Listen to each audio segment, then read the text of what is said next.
Pessoal, vamos lá extrair só a polpa do que a gente precisa em relação à interpretação do hemograma? Vamos com a gente?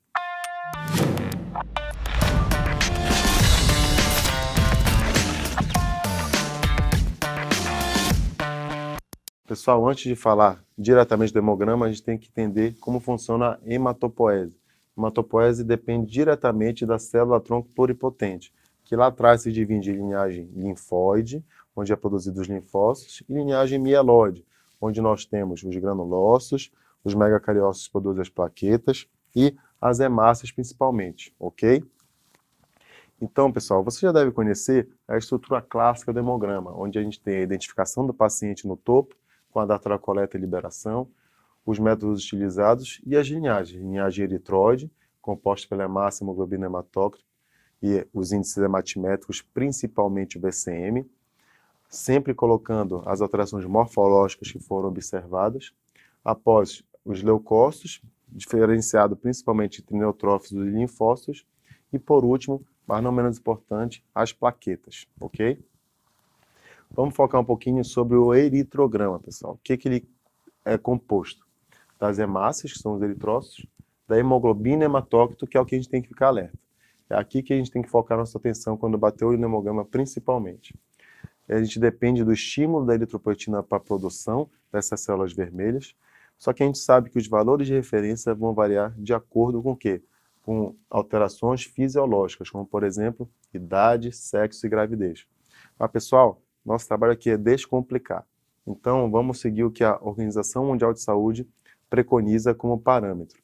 Para homens, anemia quando a hemoglobina está abaixo de 13 a 13,5 gramas por decilitro, enquanto para mulheres está abaixo de 12 gramas por decilitro, e o hematócrito abaixo de 41% em homens e abaixo de 36% em mulheres. Estamos combinados? Então vamos lá. Pessoal, quando eu tiver uma queda na minha hemoglobina no hematócrito, eu vou ter o quê? A anemia. Isso aí você conhece. Presente principalmente quando? Sangramento, hemólise, deficiência de ferro, supressão medular, clássicas.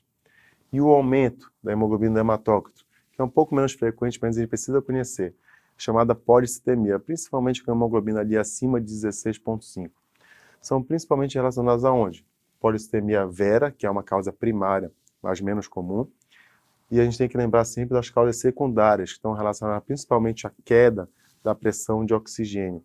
Então a gente vai ter um estímulo da eritropoetina pelo aumento da produção de linhagem eritróide. Quando é que a gente vai ver isso? DPLC, tabagismo, altitudes elevadas, principalmente, combinado? Os índices hematimétricos, para que serve, pessoal? Nem só de números de hemograma. A gente tem que pensar sempre no VCM, que é o volume corpuscular médio, é o principal índice hematimétrico que a gente tem que ficar alerta no nosso hemograma.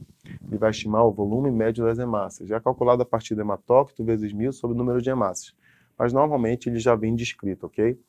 O normal é o quê? De 80 a 100 femtolitros. O que a gente vai ter, quando estiver abaixo de 80, é uma microcitose, principalmente anemia ferropriva e talassemia. E a macrocitose é aquela classicamente relacionada às anemias megaloblásticas, deficiência de ácido fólico e vitamina B12. Vamos lá. Os reticulócitos, pessoal, não fazem parte da avaliação laboratorial do hemograma inicial. Correto, não fazem. Mas é fundamental como método complementar. Por quê? São eritrócitos jovens, não nucleados, contém ali um RNA residual. Então ele é liberado na circulação no afã da medula óssea aumentar a produção.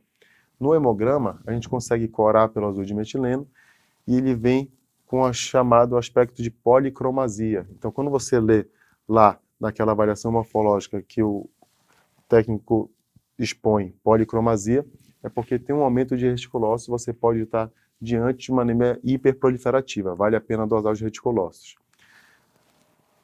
E quando a gente vai avaliar, ele é indicativo sempre dessa resposta medular, da produção eritrocitária. A contagem normal é de 0,5 a 1,5% e a absoluta entre 25 mil a 100 mil. Mas sempre que o nosso paciente, pessoal, tiver anêmico, a gente tem que fazer a correção desse reticulócito para torná-lo de maneira mais fidedigna para a análise. Então, quando eu pegar minha contagem, eu vou ter o percentual de reticulócitos, eu vou ter que multiplicar sobre o hematócrito do paciente sobre 45. Então, o percentual de reticulócitos que eu pegar eu multiplico pelo hematócrito do paciente sobre 45. Esse é um reticulócito corrigido, é esse que a gente tem que se guiar. Combinado? Vamos lembrar sempre, pessoal, a morfologia é fundamental para a gente chegar no diagnóstico do paciente, tá? A gente tem que avaliar todos os números, todos os índices corretos. Mas a morfologia, que é ali no microscópio, é muito importante. Porque eu consigo diferenciar alguns parâmetros, como o diâmetro do eritrócito, que normalmente é metade de um segmentado de linfócito maduro. Eu vou conseguir também avaliar o tamanho da área de palidez central, que é decorrente da forma bicôncava do eritrócito. Como é que eu vejo isso na prática, pessoal? Aqui a gente tem a hemácia normal, aquela clássica forma bicôncava, com esse centro pálido. Aqui eu já tenho um macrócito, uma célula bem maior, principalmente relacionada à anemia megaloblástica, deficiência de ácido fólico, deficiência de vitamina B12. Aqui nós temos os fragmentos, sempre presentes das anemias hemolíticas microangiopáticas, CIVD, PTT, CHU. Vamos lembrar. Hemácia em lágrima, os dacriócitos, presentes na mielofibrose. Aqui a famosa célula falciforme, hemácia em forma de foice, presente nessa doença que é a principal doença hereditária do mundo. Ok, pessoal? Essa é uma forma básica, rápida da gente avaliar o hemograma. Muito obrigado pela presença de vocês, sejam sempre bem-vindos.